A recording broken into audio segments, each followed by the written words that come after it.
السلام علیکم ورحمۃ اللہ وبرکاتہ. کیا حال ہے آپ لوگوں کا؟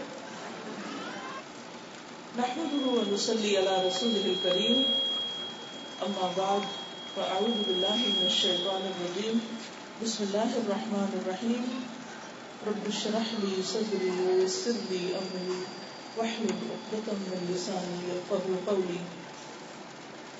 آج اس وقت کے لیے میں نے جو عنوان منتخب کیا ہے وہ بچوں کی تربیت سے متعلق ہے. تھوڑی سی یاد دہانی اور خاص طور پر بچوں کو آداب سکھانے سے متعلق. کسی بھی انسان کی قدر و قیمت، اس کی ویلیو، اس کی عزت اور اس کا شرف اس کے دین، اخلاق اور ادب کے ساتھ. باطنی طور پر کسی انسان کے اندر کتنا تقویٰ ہے، اللہ سے کتنا ڈرتا ہے.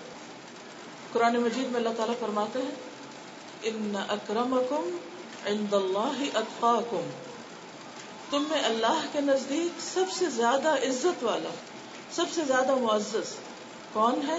وہ جس کے اندر سب سے زیادہ تقویٰ، سب سے زیادہ اللہ کا ڈر ہے.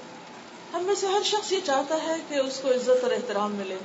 ہر شخص یہ چاہتا ہے کہ اس کا کوئی مقام ہو، اس کی کوئی پہچان ہو، اس کو لوگ اہمیت دیں. اور اگر آخرت کا خیال آئے تو اس کے بارے میں بھی ہم سوچتے ہیں کہ ہمیں وہاں پر بھی اللہ سبحانہ وتعالیٰ کی طرف سے مغفرت، بخشش اور جنت کی خوشخبری ملے، اللہ کی رضامندی حاصل ہو. لیکن یہ کس طرح ممکن ہے؟ یہ اسی وقت ممکن ہے جب انسان کے اندر تقویٰ ہو. تقویٰ وہ قوت ہے جس کی بنا پر انسان گناہوں سے بچتا ہے اور نیکیوں کی طرف لپکتا ہے.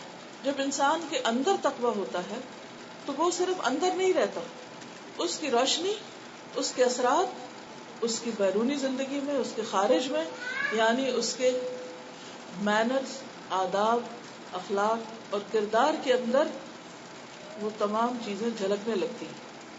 جب ہم بچوں کی بات کرتے ہیں، بچوں کی تربیت کی بات کرتے ہیں تو اس کے لیے بھی یہی اصول ہمیں سامنے رکھنا چاہیے. بہت سے لوگ ظاہری مینرز اور آداب تو بچوں کو سکھاتے ہیں، اور اس میں آپ دیکھیے کہ بعض اوقات نان مسلمز ہم سے آگے ہیں بچوں کو مینرز سکھانے کے معاملے میں، ان کی اچھی ہیبٹس ڈیولپ کرنے کے معاملے میں.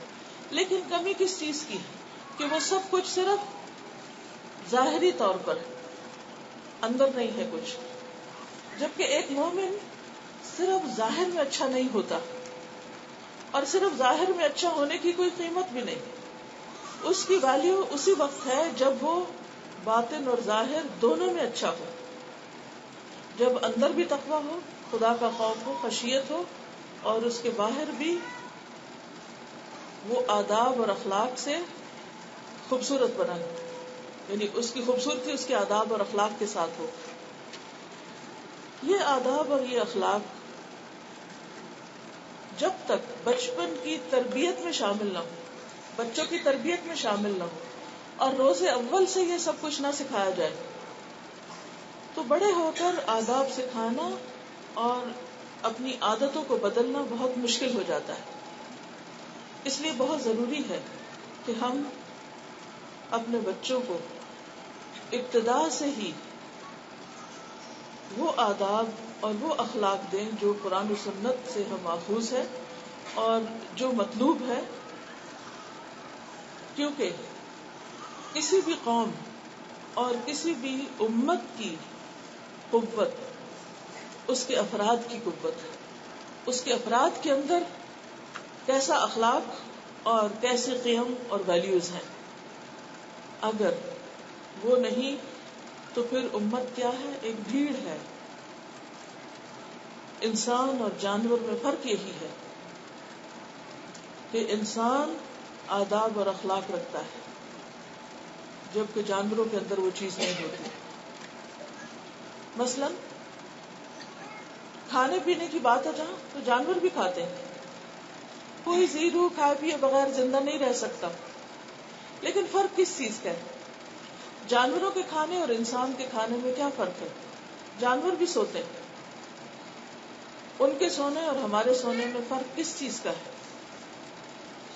جانوروں کو بھی اللہ نے ایک لباس دیا ہوا ہے، اس لباس میں اور ہمارے لباس میں فرق کس چیز کا ہے؟ پھر اسی طرح ان کی بھی زندگی کا ہر دن صبح سے شام تک ایک خاص قسم کی مصروفیت میں ہوتا ہے،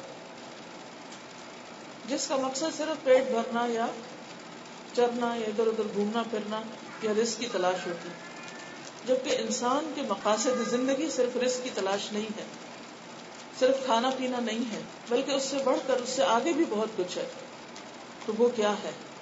ان سب چیزوں کو جاننا اور انہیں اپنی عملی زندگی کا حصہ بنانا ہم سب پر لازم ہے۔ ہم میں سے ہر شخص ذمہ دار ہے، اور خاص طور پر جب ایک عورت ماں بن جاتی تو اس کو جہاں اللہ سبحانہ تعالیٰ نے بہت بڑا مقام اور شرف عطا کیا وہاں اس کی ذمہ داری اور مسئولیت بھی بڑھ جاتی ہے۔ اور وہ مسئولیت کیا ہے کہ وہ ایک قوم کو اچھے افراد دے۔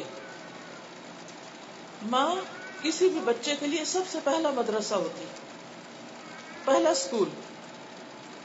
وہ اس کی گود سے جو کچھ سیکھتا ہے ایک بچہ، وہ ساری زندگی اس کے ساتھ رہتا ہے۔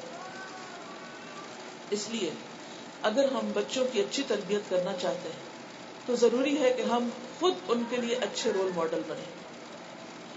مثلاً اگر ہمارے اندر صفائی، طہارت، نظافت کا کوئی احساس نہیں تو بچے بھی گندگی میں رہنا سیکھ جائیں گے، اس کے عادی ہو جائیں گے، اور ان کو احساس ہی نہیں رہے گا کہ وہ کہاں پل رہے ہیں، وہ کیا دیکھ رہے ہیں۔ اسی طرح اگر ماں کے اندر اخلاق نہیں، وہ چیختی ہے، چلاتی ہے، اپنے شوہر کے ساتھ بدتمیزی سے بات کر رہی ہے، تو بچے بھی چیخ چلا کے بات کریں گے، وہ بھی آپس میں لڑیں جھگڑیں گے، وہ بھی کسی کی عزت اور ادب اور احترام کرنا نہیں سیکھیں گے۔ اس لیے شادی سے پہلے ایک لڑکی کی زندگی تیاری کی زندگی ہوتی ہے، جب وہ ایک بیٹی اور ایک بہن ہوتی ہے، اور شادی کے بعد جب وہ ایک بیوی اور ماں بنتی ہے تو وہ عملی زندگی میں داخل ہوتی ہے۔ اب ہمارا تیاری کا زمانہ تو گزر گیا، اب وقت ہے عملی زندگی میں اپنی ذمہ داری نبھانے کا۔ اگر ہم سے تیاری کے زمانے میں اس کام کے لیے، اس ذمہ داری کے لیے ہم نے تعلیم حاصل نہیں کی، اس کو نہیں سیکھا، تو گویا ہم نے اپنی زندگی برباد کی۔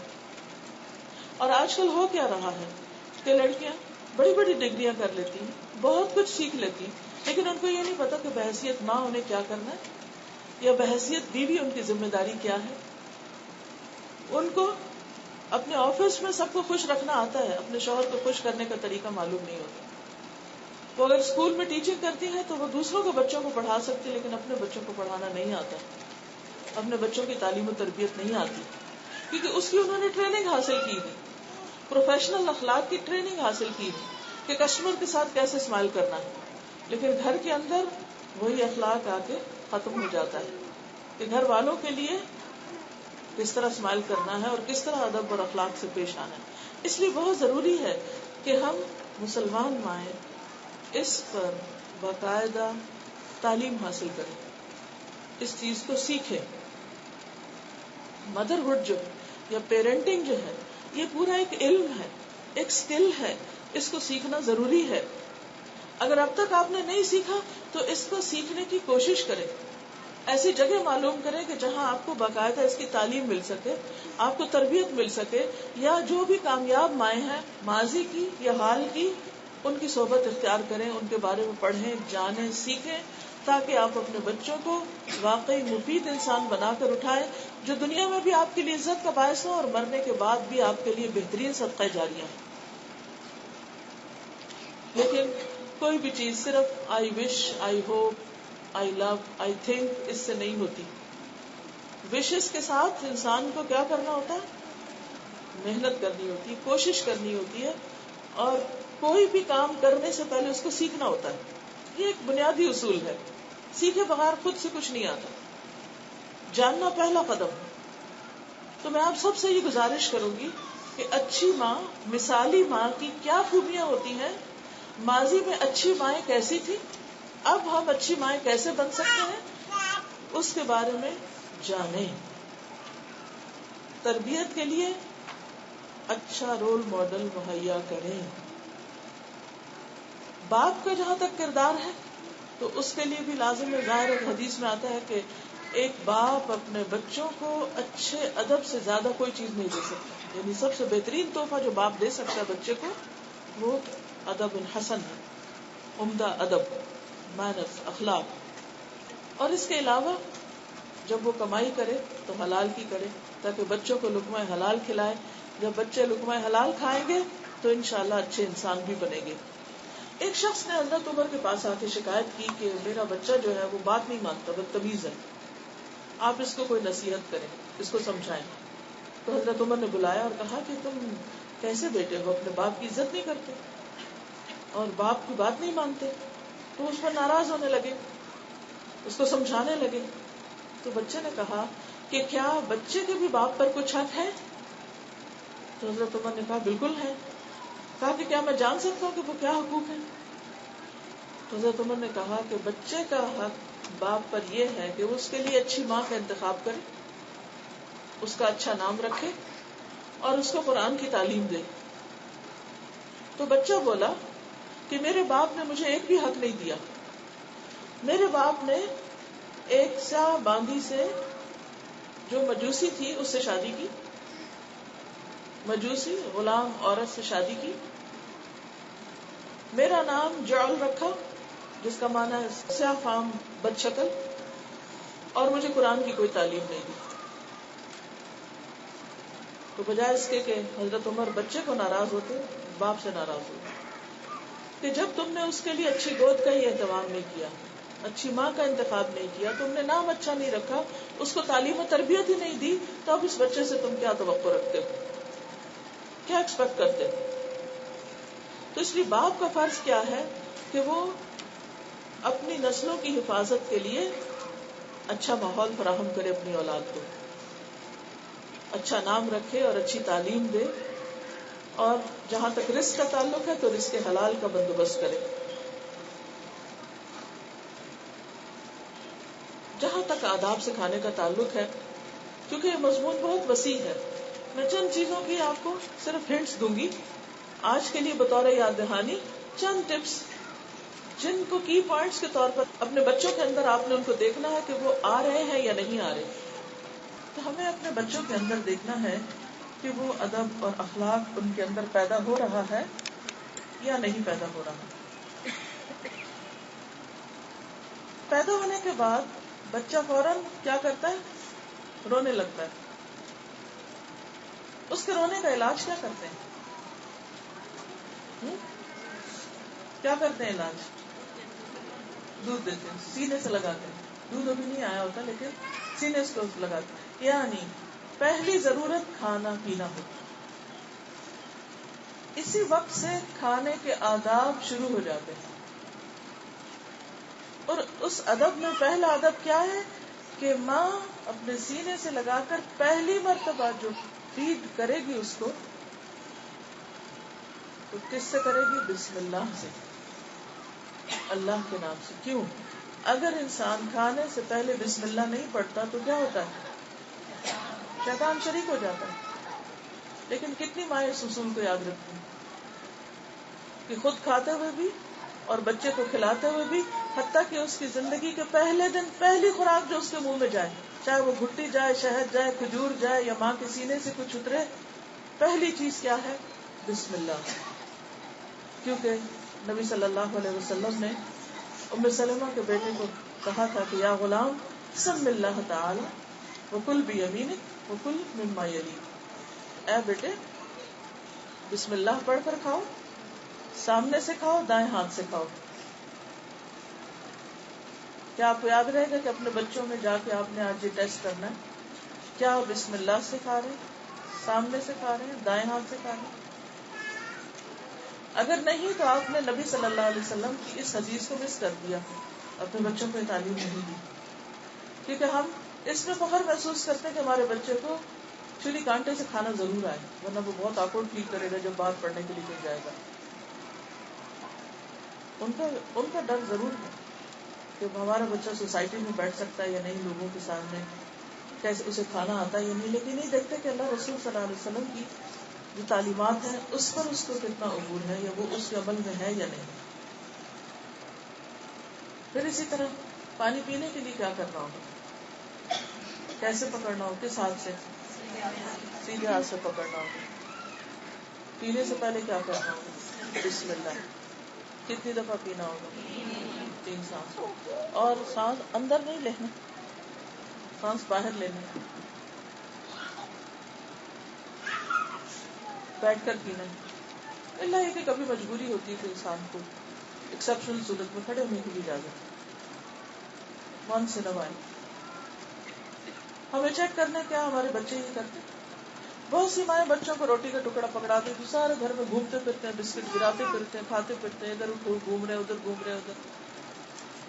یا پھر اس کھانے پینے کے ساتھ کھیلنا شروع کر دیں گے اور ماں کو پرواہ نہیں ہوگی کہ رزق ضائع کر رہے ہیں. کچھ کھانا نیچے گرائیں گے، کچھ ادھر کچھ ادھر. ٹھیک ہے، ایک دن میں ادب نہیں آتا، ایک دن میں سب نہیں سیکھ سکتے، لیکن اگر ہمارے اپنے ٹارگٹ سیٹ ہے کہ یہ سکھا کر چھوڑنا اور بچوں کے اندر یہ چیز ڈالنی ہے کہ کھانے کا بھی ایک ادب اور احترام ہے، اس کو پاؤں کے نیچے نہیں کرنا، اس کو ضائع نہیں کرنا، یعنی اپنے کپڑوں کو خراب نہیں کرنا. لیکن یہ صرف لیکچر دینے سے نہیں آئے گا، بچوں کو عمل سے آئے گا، سکھانے سے، کرنے سے آئے گا، توجہ سے آئے گا. میں ہمیشہ سوچتی ہوں کہ حضرت اسماعیل علیہ السلام کے اندر اطاعت کا اتنا زیادہ جذبہ کہاں سے آیا؟ حضرت ہاجرہ کے پاس کیا تھا؟ کون سا اسکول تھا؟ کون سا معہد تھا؟ کون سا مدرسہ تھا؟ روضہ تھا؟ حضانہ تھا؟ کہاں بھیجا تھا انہوں نے ان کو تعلیم حاصل کرنے کے لیے؟ کتنے کھلونے تھے ان کے پاس؟ کتنی کتابیں تھیں؟ ان کا بیڈ کیسا تھا؟ ان کے روم میں کیا کچھ کلرفل پکچرز لگی ہوئی تھا؟ یہ سب کچھ نہیں تھا. لیکن جتنے فرما بردار اسماعیل علیہ السلام اپنے باپ کے تھے، کیا اتنے فرما بردار ہمارے بچے ہیں جن کو ہم نے اتنی پیمپرنگ کی ہے کہ پنجوں پہ کھڑے ہو کے ان کی ہر خواہش پوری کی، انہیں دھوپ نہ لگے، ان کو کوئی تکلیف نہ پہنچے، ان کو ہر وہ چیز ملے جو وہ چاہتے ہیں، چاہے وہ صحیح ہے یا غلط ہے. اور اگر ہمارے بچوں کے پاس لیٹسٹ کھلونا نہ ہو تو ہم ان پہ رحم کرتے ہیں اور تکلیف محسوس کرتے ہیں اور بعض وقت رونے بھی لگتے ہیں کہ ہائے ہمارے بچے ہی تو محروم ہو گئے اس دنیا سے. حالانکہ یہ محرومی کوئی بڑی محرومی نہیں. اگر وہ ادب اور اخلاق سے محروم ہے تو یہ اصل محرومی ہے. اگر دین اور ایمان سے محروم ہے تو یہ اصل محرومی ہے. اگر وہ والدین کے فرما بردار نہیں اور کبیرہ گناہ کا ارتکاب کر رہے ہیں. آپ کو معلوم ہے کہ اللہ کے ساتھ شرک کے بعد سب سے بڑا گناہ کیا ہے؟ والدین کی نافرمانی. کیونکہ اللہ سبحانہ وتعالیٰ نے بار بار قرآن مجید میں کس چیز کا حکم دیا؟ وَاعْبُدُوا اللَّهَ وَلَا تُشْرِكُوا بِهِ شَيْئًا وَبِالْوَالِدَيْنِ إِحْسَانًا. کیا ہمارے بچوں کو والدین کے ساتھ احسان کرنا آتا ہے؟ اور احسان کیا ہوتا ہے؟ کہ جو والدین نے ہمارے ساتھ کیا اس سے بھی اچھا ہم ان کے ساتھ کریں. کیونکہ بہت دفعہ ہم یہ جسٹیفائی کرتے ہیں ہمارے ماں باپ نے ہمارے لیے کیا کیا، ہمارے ماں باپ نے یہ بھی زیادتی کی، یہ بھی کی، یہ بھی نہیں دیا، وہ بھی نہیں دیا، ایسا بھی نہیں کیا، ویسا بھی نہیں کیا، اور پھر اس پر اپنے آپ کو تسلی دے دیتے ہیں کہ ہمیں بھی کچھ کرنے کی ضرورت نہیں. تو اگر ہم بچوں کو وہ سکھائیں گے جو اللہ کی نگاہ ہمیں پسندیدہ ہے تو انشاءاللہ وہ ہمارے بھی فرما بردار بنے گا. ہمیں ان کو اللہ کا فرما بردار بنانا ہے، اس لیے نہیں اپنی اطاعت کا خوگر بنانا کہ ہم نے ان پر احسان کیا، اس لیے کہ اللہ کا حکم ہے. ہمیں بچوں کو اپنے احسان نہیں یاد دلانے، ہم نے تمہیں دودھ پلایا، ہم نے تم کو کھلایا، ہم نے یہ کیا، ہم نے وہ کیا، نہیں. اس لیے کہ یہ اللہ کا حکم ہے تمہارے لیے کہ تم اپنے والدین کی بات مانو. اور اس میں صرف ہم عورتیں نہیں آتی، باپ بھی آتے ہیں. بہت سی خواتین اپنے حق تو خوب جتاتی ہیں لیکن باپ کا حق نہیں بتاتی. حضرت ابراہیم علیہ السلام جو ہمیشہ دور رہے بیٹے سے، ماں نے ان کو اللہ کی اطاعت بھی سکھائی اور باپ کی اطاعت بھی سکھائی. اسی لیے جب وہ آئے اور انہوں نے بیٹے کو کہا کہ میں نے خواب میں دیکھا ہے کہ میں تمہیں ذبح کر رہا ہوں، تو بیٹے نے کہا یا ابت افعل ما تؤمر ستجدنی ان شاء اللہ من الصابرین. کہ ابا جان آپ کر لیجئے جو آپ چاہتے ہیں، جو آپ کو حکم ملا ہے، آپ مجھے صبر کرنے والوں میں پائیں گے.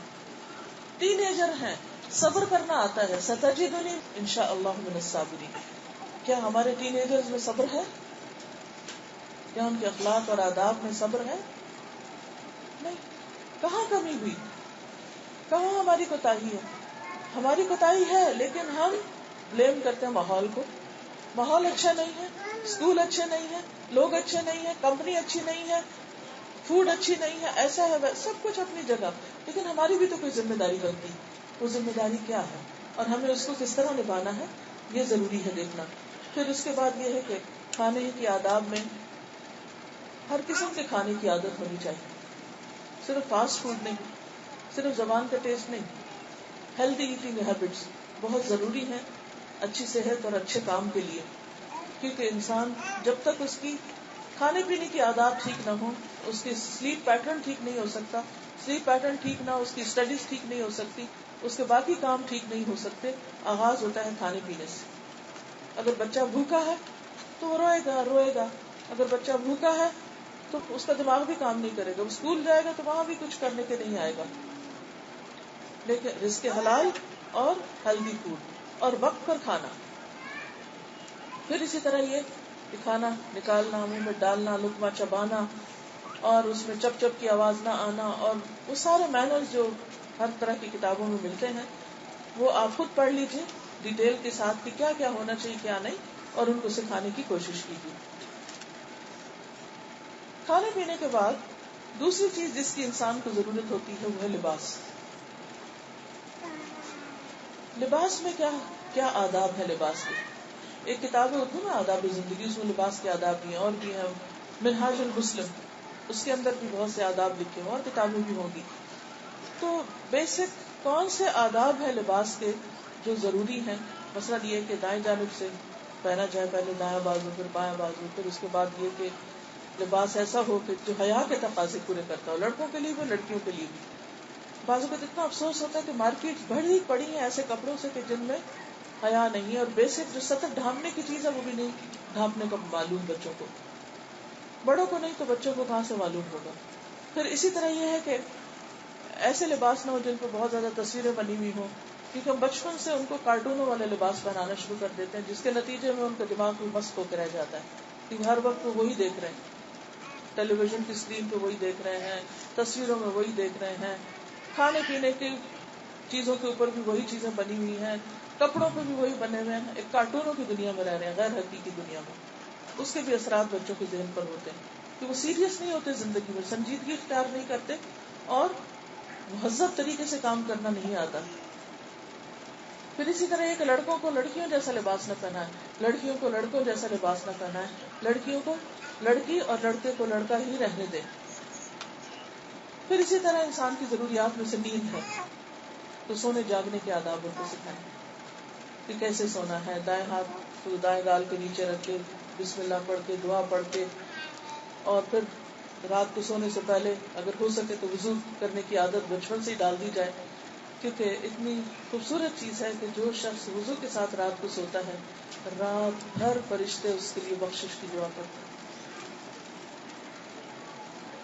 ہم سو رہے ہیں اور ہمارے لیے دعائیں ہو رہی, لیکن بچپن سے چونکہ عادت نہیں ہوتی اس لیے کسل مندی ہوتی ہے. اچھا نیند آ رہی ہے, کوئی پتہ نہیں, جہاں پڑے وہیں سو گئے, ٹی وی دیکھتے دیکھتے سو گئے, صوفے پہ سو گئے, ادھر سو گئے ادھر سو گئے, کوئی آداب نہیں ہے سونے کی. تو اس چیز کو بھی خصوصاً جب وہ صبیان ہو, بچے ہوں چھوٹے, اس ایج میں اگر ساتھ ہی شروع کر لیا جائے کہ سونے سے پہلے ہاتھ میں دھو کے سوئیں, کیونکہ بعض اوقات میٹھا رہ جاتا ہے, کبھی کچھ کیڑا کاٹ جاتا ہے, کبھی کچھ اور ہو جاتا ہے, تو مچھر بھی جب کاٹتے ہیں تو اسی وجہ سے کہ ان کو کچھ کھانے کو ملتا ہے وہاں پینے کو بلکہ. پھر اسی طرح یہ ہے کہ انسان کی ضروریات میں سے فزیکل نیڈز کے علاوہ انسان کی اسپرچل نیڈز بھی ہیں.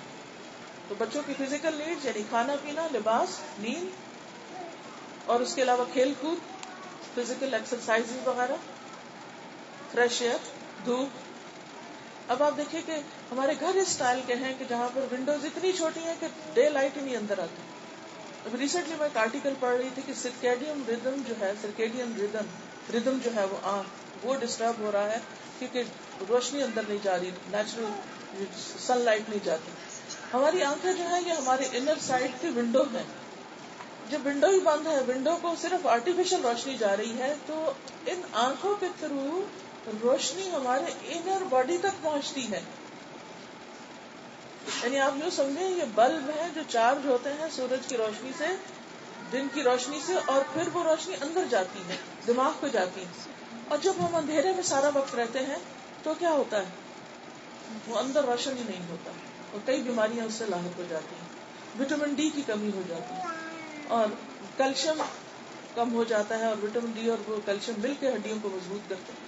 بچوں کی ہڈیاں کمزور ہیں، لتھارگی، سستی، کاہلی، کوتاہی، نہ کھیلنے کا موقع ہے، نہ فریش ایئر کا موقع ہے، نہ دھوپ لینے کا موقع ہے، نہ ہوا لینے کا موقع ہے.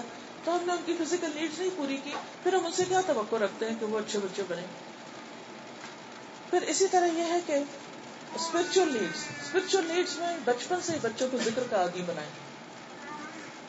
یعنی کہ شروع میں لا الہ الا اللہ، پھر کلمہ توحید بچپن سے ہی راسخ کرے ذہن میں. اللہ کہاں ہے، اللہ ایک ہے. اور پھر اس کے بعد یہ کہ اللہ کی محبت کی بات، اللہ کے خوف کی بات. ہاں یہ ہے دوسری آیت ہے سورۃ الفرقان کی، الذی لہ ملک السماوات والارض ولم يتخذ ولدا ولم يكن له شریک فی الملک وخلق كل شیء فقدرہ تقدیرا. یہ آیت آپ سکھایا کرتے تھے بنو ہاشم کے بچوں کو جب وہ بولنے کی عمر کو پہنچتے. پھر اسی طرح یہ ہے کہ اللہ سبحانہ وتعالیٰ کی محبت کے علاوہ نبی صلی اللہ علیہ وسلم کی محبت. بچپن سے ہی بچوں کو بتائیں کہ نبی صلی اللہ علیہ وسلم کے والد کا نام کیا تھا، والدہ کا نام کیا تھا، وہ کہاں پیدا ہوئے، اور پھر دودھ کس نے پلایا، پھر وہ کیسے نبی بنے، فرشتہ کیسے آیا، تاکہ وہ ساری چیزیں بچپن سے ہی ذہن میں راسخ ہو جائیں، ان کی محبت دل میں آ جائے. پھر تمام انبیاء، قصص النبیین، ذرا بڑے ہوں تو سٹوریز میں سنڈریلا کی کہانیاں نہیں بلکہ انبیاء کے قصے. انبیاء کے قصوں میں حضرت آدم سے شروع کر کے محمد صلی اللہ علیہ وسلم تک جتنے بھی قرآن مجید میں آئے ہیں سب کو خود بھی پڑھیے اور ساتھ ساتھ ان کو سنائیے، تاکہ پوری پکچر واضح ہو جائے کہ نبی کیوں آئے، انہوں نے دنیا میں کیا کیا، جن لوگوں نے ان کی بات مانی ان کا انجام کیا ہوا، جنہوں نے نہیں مانی ان کا انجام کیا ہوا. پھر اسی طرح مختلف اذکار گھر سے نکلتے وقت، یہ نہیں کہ بچے کو خود پڑھنا شروع کر دے، گاڑی میں بیٹھے تو ذکر کرنا شروع کر، واش روم میں لے جا رہے ہیں، ابھی بچہ بالکل چھوٹا ہے تبھی سے آپ ذکر خود اونچا بلند آواز میں کریں، باہر آیا ہے تب کریں، کھانا کھانے لگے، کھانے کے بعد جو بھی چھوٹے چھوٹے سارے اذکار ہیں ساتھ ساتھ پڑھتے رہیں تو انشاءاللہ وہ سن سن کر یاد کرتے رہیں گے. پھر اسی طرح ان کو طہارت کا عادی بنائیں. مجھے اچھی طرح یاد ہے کہ ہم بہت چھوٹے تھے تو ہمارے والد اتنا زیادہ اس بات پر تلقین کرتے تھے کہ نجاست سے بچنا ہے، اور بچپن سے بتایا گیا تھا کہ اگر پاؤں پہ پیشاب کی چھینٹیں پڑے تو عذاب قبر ہوگا. اور ایسا خوف دل میں بیٹھا تھا کہ اتنا زیادہ باریکی کے ساتھ وہ نجاست سے بچنے کی فکر ہوتی تھی. تو اب بعض اوقات ہم دیکھنے میں آتا ہے جیسے کبھی کسی کے گھر میں جائیں تو بچے کھڑے ہو کر واش روم پیشاب کر دیتے ہیں، ہر طرف چھینٹے بکھرے ہوئے ہیں، فلش نہیں کرتے، ٹوائلٹ گندا ہے، ٹوائلٹ کی سیٹ اوپر سے گندی ہے. بعض اوقات ٹیشو پیپر پھاڑ پھاڑ کے بچے، ابھی پچھلے دنوں جہاز کے اندر ٹوائلٹ جو تھا وہ اوور فلو کر رہا تھا کیونکہ کسی بچے نے جا کے سارے ٹیشو جو آس پاس تھے وہ سارے اس کے اندر پھینک دیے. اگر ہمیں پتہ ہے ہمارا بچہ ایسا غلط کام کرتا ہے تو ہمیں خود واچ کرنا چاہیے کہ اندر کیا کر کے آیا، اور اگر اس کو نہیں عادت صاف کرنے کی تو خود پیچھے سے صاف کر کے نکلے تاکہ کسی کو ہمارے کسی عمل کی وجہ سے اذیت نہ ہو. اب آپ خود سوچیں کہ ہم مسلمان ہیں، الطہور شطر الایمان، وہ ایمان کا حصہ ہے. اس کا مطلب یہ کہ اگر طہارت نہیں تو ایمان مکمل نہیں، عبادات نہیں. یہ کہاں سے شروع ہوگا؟ یہ اچھے برے کا فرق بچپن سے پتہ چلے گا. پھر آپ دیکھیے کہ بچہ جب گھر سے باہر نکلتا ہے، مسجد جاتا ہے یا کسی کے وزٹ کو جاتا ہے تو مسجد کے آداب سکھائیے. بچوں کو مسجد آنے سے منع نہیں کیا گیا، لیکن ہم عام طور پر مائیں کیا کرتے ہیں، مسجد میں لا کے بچوں کو چھوڑ دیتے. خود تو ہم نماز پڑھنا شروع کر دیتے اور بچے وہ دھوم مچاتے اور سب نمازیوں کو ڈسٹرب کرتے ہیں. بعضوں کو دوسروں کے بیگ جا کے کھولنا شروع کر دیتے اور اس میں سے چیزیں نکال لیتے. ان کو نہیں معلوم کہ چوری ہے یا کسی کی چیز کو ہاتھ نہیں لگانا، یا یہ تمام اخلاقی خوبیاں جو ہیں ان کو پتہ ہی نہیں ہے کہ کیا ان کے لیے جائز اور کیا نہیں. پھر یہ کہ مسجد میں چیخنا چلانا، شور مچانا، ادھم مچانا، ٹھیک ہے، تھوڑی بہت حرکت کھیل کود اس کی اجازت ہے. نبی صلی اللہ علیہ وسلم جب خطبہ دے رہے ہوتے تھے یا نماز پڑھا رہے ہوتے تھے تو بچے پیٹھ پہ آ کے بیٹھ جاتے تھے. آپ کی نوازی جو ان کو آپ نے اپنے کندھے پر بٹھا کر بھی نماز پڑھائی ہے, امامہ رضی اللہ تعالی عنہا کو. لیکن اس کا یہ مطلب نہیں کہ ہم ان کو بالکل ان اٹینڈڈ چھوڑ دیں اور وہ جو جی چاہے کرے. یہ درست نہیں ہے طریقہ. نہ تو اتنی سختی کریں کہ وہ مسجد آنے سے گھبرائیں, اور نہ ہی ان کو ایسا چھوڑ دیں ڈھیلا کہ اس کے بعد وہ ہر حدود جو ہے وہ ان کو پھلانگ جائے.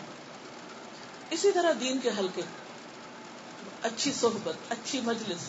اگر آپ لوگوں کا خود دوستوں کا انتخاب اچھا ہوگا تو وہ بچوں کے اوپر ڈائریکٹ اثر کرے گا. بعضوں کو تو اپنی ماں سے زیادہ اپنی خالہ سے, اپنی اماں کی دوست سے, اپنی اس کمپنی سے سیکھتے ہیں جس میں وہ ماں باپ کے ساتھ جاتے ہیں. اور المرء علی دین خلیلہ, انسان اپنے دوست کے دین پر ہوتا ہے. انسان کو یہ دیکھنا چاہیے کہ وہ کس کو دوست بنا رہا ہے. المرء مع من احب, انسان اسی کے ساتھ ہے جس سے وہ محبت کرتا ہے. پھر اسی طرح جیسے کسی مجلس میں کوئی شخص بغیر ارادے کے بھی آ کے بیٹھ گیا تو آپ صلی اللہ علیہ وسلم فرمایا اس کی بھی بخشش ہو گئی, کیونکہ ہم القوم لا یشقى بهم جلیسهم, کہ ان کے ساتھ بیٹھنے والے بھی بدبخت نہیں جو نیک لوگوں کے ساتھ بیٹھتے ہیں. یعنی وہ خود نہیں, احب الصالحین ولست منهم لعل اللہ یرزقنی صلاحا, میں محبت رکھتا ہوں صالح نیک لوگوں سے حالانکہ میں خود نیک نہیں ہوں, شاید کہ اللہ تعالیٰ مجھے بھی نیکی کی توفیق عطا فرمائے. کیونکہ انسان جن لوگوں میں بیٹھتا ہے, جن لوگوں کے ساتھ اس کی دوستی ہوتی, اس دوستی اور اس کمپنی کا اثر ہوتا ہے. تو بچوں کو اچھے دوست دیں, بچوں کے دوستوں پر نظر رکھیں, بچوں کو بڑوں کی کمپنی میں لے جا کر اس میں بیٹھنے کے ادب آداب سکھائیں, اور پھر اس میں گفتگو کے آداب خود بخود آ جائیں کہ بڑوں کو سلام کیسے کرنا ہے, بڑوں کے ساتھ بات کیسے کرنی ہے, کس طرح تمیز کے ساتھ رہنا ہے. سچ جھوٹ کے بارے میں بتایا جائے, امانت کے بارے میں, عہد کی پابندی کے بارے میں. پھر یہ کہ حیا سکھایا جائے, مروءت سکھائی جائے, فخر سے پرہیز سکھایا جائے. پھر اسی طرح یہ کہ بہت زیادہ باتیں نہ کرنے دی جائیں جو بڑے بیٹھے ہوں, کیونکہ کہا جاتا ہے کہ یہ بھی خبیث النفس ہونے کی علامت ہے کہ انسان صرف خود ہی بات کرے مجلس میں اور دوسرے کسی کو نہ بولنے دے. تو بچے بھی بولیں, لیکن صرف یہ نہیں کہ بچے ہی بولتے رہیں اور بڑوں کو بولنے کا موقع نہ ملے. پھر اسی طرح یہ کہ بچوں کو زیادہ قسمیں کھانے نہ دی جائیں, کیونکہ چھوٹے ہوتے ہیں نا تو سویرنگ کی بڑی عادت پڑ جاتی. گالی گلوچ کے اوپر نظر رکھی جائے کہ بچے کون سے الفاظ استعمال کر رہے ہیں. پھر اسی طرح میوزک کے بارے میں بچے بہت جلدی اٹریکٹ ہوتے ہیں, اس پر نظر رکھی جائے کہ کیا سن رہے ہیں, اس کا آلٹرنیٹ دیں, اچھی چیزیں سننے کے لیے دیں. پھر اسی طرح یہ کہ تواضع اور لالچ نہ ہو. کسی کے گھر جائیں تو وہاں بگڑ کے نہ کھڑے ہو جائیں کہ وہ کھلونا مجھے ساتھ لے کے جانا ہے, کبھی بھی نہیں لے کے جانے دیں, چاہے گھر والے کتنے ہی کہیں کہ یہ آپ ساتھ لے لیں, نیور. تاکہ بچے کے اندر کسی کے مال کی لالچ نہ ہو, کسی چیز کو دیکھ کر اس کی ہرس نہ آئے. فوراً جب دنیا میں ایسی چیزیں دیکھتے ہیں بچے, بعض اوقات دوسروں کی گاڑیاں دیکھتے ہیں, دوسروں کا گھر دیکھتے ہیں, تو ان کے دل میں تما آتی ہے ہمارے پاس کیوں نہیں. اس وقت ان کے دل کو مضبوط کیجیے اور جنت کا شوق دلائیے اور آخرت کی بات کیجیے, کیونکہ دنیا میں تو انسان جس بھی مقام پہ پہنچے پھر کہے گا اس سے اوپر میں کیوں نہیں, اس سے اوپر کیوں نہیں, اس کی تو کوئی حد ہی نہیں. تو کہاں تک ہم دنیا کی دوڑ میں لگے رہیں گے کہ بچوں کو صرف اس سے خوش کرتے رہیں کہ جو ہم سے اونچے ہیں دنیا میں ان کے برابر ہم ہو جائیں اور بچے بھی ساتھ اس دوڑ میں شامل ہو جائیں. تو ہمیں اس میں مال و زر کی محبت کو جتنا بھی کم کر سکیں, اگرچہ وہ اتنا آسان نہیں ہے لیکن ہماری کوشش جاری رہے. پھر اسی طرح یہ ہے کہ تعلقات اور معاملات, نہ لوگوں سے کٹ کے جئیں اور نہ ہی ہر وقت لوگوں میں رہیں. اس میں بہن بھائی ہیں, رشتے دار ہیں, سب کے نام پتہ ہونے چاہیے. آپ خاص طور پر جب ایکسپیرٹس اپنے گھروں سے ملکوں سے آ جاتے ہیں تو بعض اوقات سال ہر سال ہم رشتے داروں سے نہیں ملتے. بچوں کو خالہ کا نام نہیں پتا, اپنے خالہ کے بچوں کا نام نہیں پتا, ماموں کا نہیں پتا, چچا کا نہیں پتا, اور رشتے داروں کا نہیں پتا. ہمارے ماں باپ کا نام, نانی دادی نانا دادا کا نام تک بعض بچے نہیں جانتے ہوتے, بالکل آری.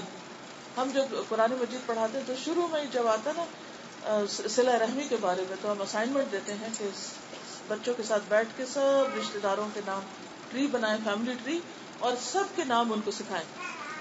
تو آپ بھی ضرور اپنے بچوں کو لے کر بیٹھیں اور سب کے نام بتائیں, اتنی خالہ ہے تمہاری, اتنے ان کے بچے ہیں, ان بچوں کے نام یہ ہیں, تاکہ صلہ رحمی ہو سکے. صلہ رحمی کیسے ہو سکتی ہے اگر یہ پتہ ہی نہ ہو کہ ہمارے رشتے دار کون سے. اور آپ کو معلوم ہے کہ جو شخص یہ چاہتا ہو کہ اس کی عمر میں اضافہ ہو, اس کے رزق میں برکت ہو, تو اس کو کیا صلہ رحمی کرنی چاہیے. پھر اسی طرح یہ ہے کہ بچوں کو فخر سے بچایا جائے, تواضع ان کے اندر آئے. کہ کسی بھی چیز پر وہی نہ کہ یہ دیکھو میرے پاس یہ ہے، اور دوسروں کے اوپر اس وجہ سے کوئی روب جمائے. پھر بڑوں کی عزت، احترام، ان کے لیے جگہ چھوڑنا. مثلا بس میں آپ بیٹھے ہیں، جہاز میں بیٹھے ہیں، کوئی بڑا آ گیا، ضعیف آ گیا، بزرگ آ گیا، اس کے لیے جگہ چھوڑنے کا طریقہ بتائیں. اور اگر بچہ نہ اٹھے تو خود اٹھے. اس سے کیا ہوگا کہ بچے کو دیکھا جائے کہ ہاں ہماری ماں دوسروں کے لیے اٹھ جاتی، تو وہ دیکھ کر بہت سے ایسے ادب آداب کرنا شروع کریں گے. پھر اسی طرح یہ ہے کہ دوسروں کی بات کو توجہ سے سننا، وہ بھی اسی وقت بچے سیکھیں گے جب آپ خود دھیان سے ان کی بات سنیں گے. تو انشاءاللہ تعالی یہ چند چیزیں یاد دہانی کی تھی. ہم سب کوشش میں لگے رہتے ہیں، لیکن کوششوں کے ساتھ دعا بہت ضروری ہوتی ہے. اللہ تعالیٰ سے دعا ہے کہ اللہ تعالیٰ ہمیں بہترین عمل کی توفیق دے اور ہم واقعی اپنی ذمہ داریوں کو احسن طریقے سے پورا کر سکیں. ضروری نہیں ہوتا کہ ہم 24 گھنٹے بچوں کے سر پہ سوار ہوں تو ہی بہت اچھے بچے بنیں گے. جب ہم اپنی زندگی میں بیلنس رکھیں گے، بڑوں کے، چھوٹوں کے، ساتھ والوں کے، اوروں کے، امت مسلمہ کے حقوق ادا کریں گے، اپنی ذاتی کے لیے نہیں دوسروں کے لیے بھی جئیں گے، تمام انسانیت کے فائدے کے لیے کوشش کریں گے، تو وہ خیر بھی اللہ تعالیٰ ہماری نسلوں میں لوٹائے گا. اللہ تعالیٰ سے دعا ہے کہ وہ ہمیں عمل کرنے والا بنائے.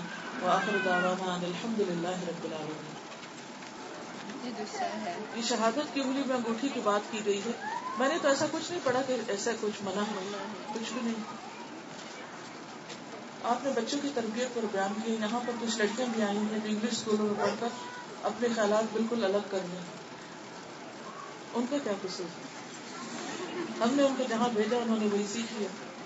ہمیں اس کے ساتھ ساتھ اب کوشش یہ کرنی چاہیے کہ ان کی دینی تعلیم کا بھی انتظام کریں، چاہے شام کے اوقات میں کریں، چاہے ویکینڈ پہ کریں، چاہے کسی چھٹیوں میں ایسے کورسز کروائیں. جب تک دینی مجالس میں جائیں گے نہیں ان کے خیالات تبدیل نہیں ہو سکتے. شوہر جنت کا راستہ ہے، لیکن شوہر بیوی کو کسی مکروہ کام کے لیے زبردستی کرے اور دین سے رغبت بھی نہ رکھتے ہوں، شوہر کی بات سننی چاہیے.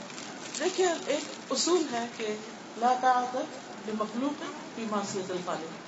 جہاں کوئی اللہ کی نافرمانی کا حکم دے تو وہ حکم نہیں ماننا چاہیے. جہاں معروف میں کوئی حکم دے تو وہاں انسان اطاعت کرے.